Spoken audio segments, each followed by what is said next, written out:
PM Modi को तमिलनाडु से चुनाव लड़ाने की तैयारी में बीजेपी। इस बार दक्षिण भारत से चुनाव लड़ेंगे प्रधानमंत्री मोदी। मुस्लिम लीग के उम्मीदवार से हो सकता है पीएम मोदी का मुकाबला। बीजेपी को उत्तर भारत में इस बार नुकसान का डर लग रहा है। पार्टी को एहसास है कि उत्तर भारत में इस बार उसकी सीटें कम हो सकती हैं। 2019 के लोकसभा चुनाव में हिंदी बेल्ट में बीजेपी ने क्लीन स्वीप कर दिया था। 251 सीटों में से विपक्षी दलों को सिर्फ 22 सीटें ही मिल पाई थी। बाकी सीट बीजेपी और उसके सहयोगी जीत गए थे। ऐसे में इस बार पार्टी के लिए इस प्रदर्शन को दोहराना आसान नहीं लग रहा है। सबसे बड़ा झटका तो बीजेपी को बिहार में लग सकता है, जहां नीतीश कुमार एनडीए से अलग हो चुके हैं।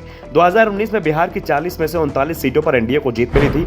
बीजेपी के नेता ये बात कबूल कर रहे हैं कि इस बार उत्तर भारत में करीब 50 सीटों का नुकसान हो सकता है। इस नुकसान की भरपाई के लिए पार्टी ने दक्षिण भारत पर निगाह टिका दी है और बीजेपी इसके लिए अपने सबसे बड़े चेहरे प्रधानमंत्री नरेंद्र मोदी को यहां से लड़ाने की तैयारी में जुट गई है।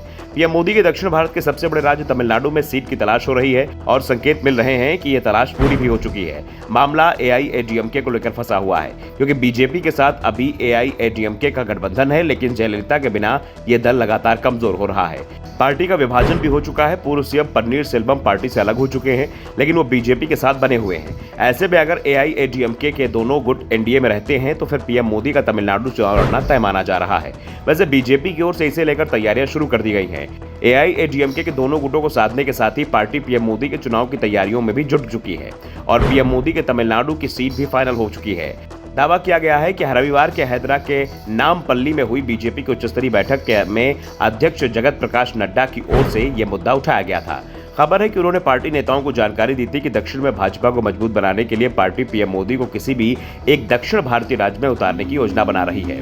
कर्नाटक में बीजेपी को मजबूत माना जाता है। ऐसे में कर्नाटक से अगर पीएम मोदी चुनाव लड़ेंगे तो इसका ज्यादा असर नहीं होगा, जिसके बाद पीएम के लिए केरल, तमिलनाडु और तेलंगाना 3 राज्य बचते हैं। पिछले कुछ दिनों में बीजेपी तेलंगाना में भी मजबूत हुई है और कई सर्वे बता रहे हैं कि बीजेपी इस बार बीआरएस और कांग्रेस के साथ मुख्य मुकाबले में है।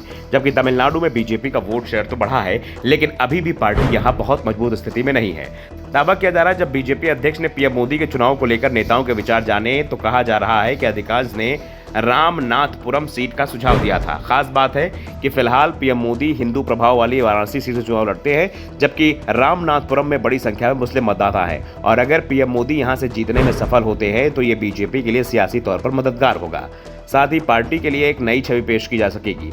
यहाँ फिलहाल इंडियन यूनियन मुस्लिम लीग यानी कि आईयूएमएल से 9 सक्रिय सांसद हैं। पीएम की जीत के बाद बीजेपी को तमिलनाडु में ही मजबूती मिलने में मदद मिलेगी। बीजेपी नेताओं से मुलाकात के दौरान जेपी नड्डा ने यह भी साफ कर दिया कि इस बार दक्षिण भारत से बीजेपी कम से कम 50 सीट जीतने का लक्ष्य लेकर चल रही है, जिससे उत्तर भारत में होने वाले संभावित नुकसान की भरपाई हो सके।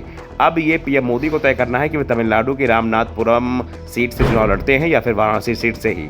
वैसे बीजेपी के लिए रामनाथपुरम सीट धार्मिक रूप से काफी महत्वपूर्ण हो चुकी है, क्योंकि हिंदुओं का प्रसिद्ध तीर्थ स्थल रामेश्वर भी रामनाथपुरम संसदीय सीट के अंतर्गत आता है और बीजेपी यहां पर जीत हासिल कर इसका मैसेज उत्तर भारत तक देने की कोशिश कर सकती है। Bureau report, the Navdarpan news.